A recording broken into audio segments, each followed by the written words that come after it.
We're going to redo this video. The other one came out with a couple gigs, so couldn't download it. Here's the right front radiator support that needs to be replaced. Come inside the fender well. As you can see, the fender's really rusty. We need to replace the fender. And then also the inner fender. Here's where somebody replaced a heater core, so we need to replace this inner fender. Here's the rear of the fender. As you can see, that needs to be replaced. The frame rails are solid, so we can work with that. Need to replace these rockers. The door, as you can see, is completely gone on the bottom on this side. The other side's worse than this. We come back to the quarter panel. You can see that it's rotten away in beyond the quarter panel into this, so I'll fabricate this piece here, fill this in, get to good metal, and then we can attach the quarter panel. I'll come in and replace this inner frame rail before we put the rocker on it. We come into here, you can see that the inner fender in the back is gone as well, just in that one area. So I'll get in there and cut it away and see how much we have to replace, or replace the whole thing. Let me grab a creeper so you can see where we are as far as the bottom floor on this corner.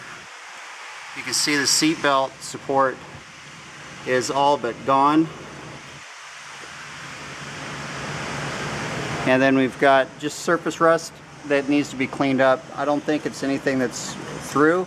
I've taken an awl to it, and you know, it bumps out solid, but the bushings, all the chassis bushings need to be replaced.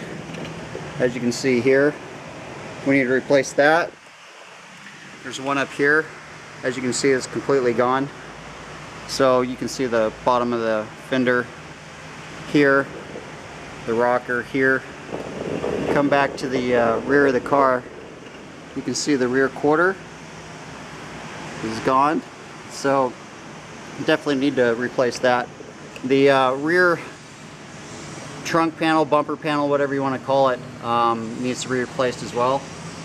As you can see, it's got some issues. So let's get back up and I'll show you the top side of this. Even though we're replacing, I just thought I'd show you.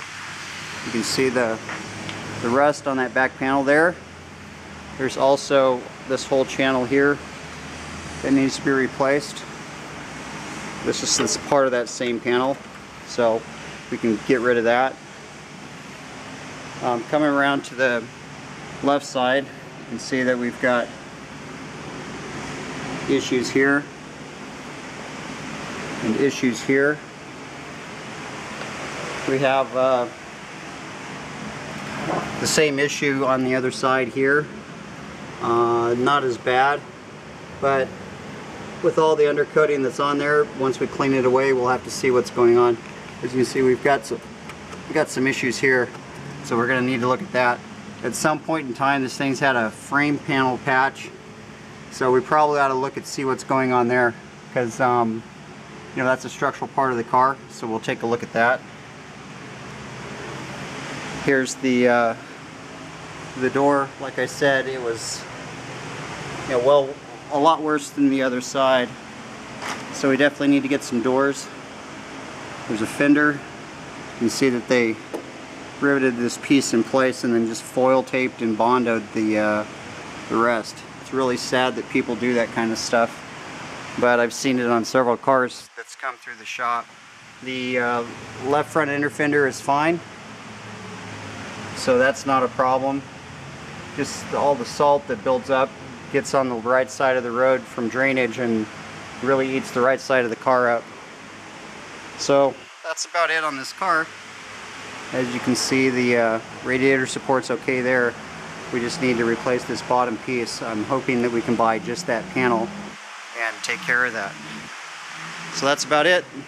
I'll let you know what we come up with.